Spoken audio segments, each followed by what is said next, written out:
চায়নায় শুয়োরের লিভার মানুষের পেটে বসিয়ে দিল, বেশ কিছুদিন বাঁচলো, মানে 171 দিন না 72 দিন এরকম বেঁচেছিল পেশেন্টটা। তো এই জেনোগ্রাফট আসবে অবশ্যই। আমার তো মনে হয় নেক্সট 5-10 বছরের মধ্যে আমরা দেখতে পারবো। মানে ইনফ্যাক্ট ইউএসএও চায়নাতেও এই ব্যাপারগুলো নিয়ে অনেক কাজকর্ম হচ্ছে।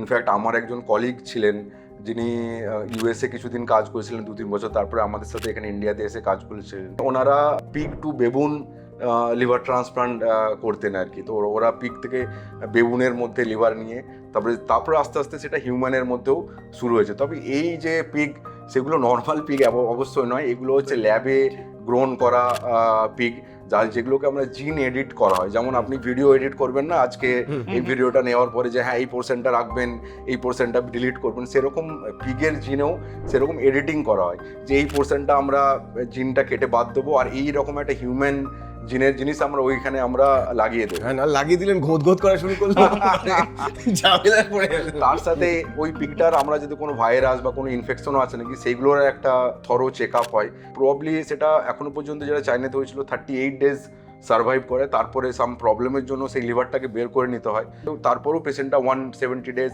সার্ভাইভ করে। বাট এটা খুব একটা বড় সাকসেস আমি বলবো।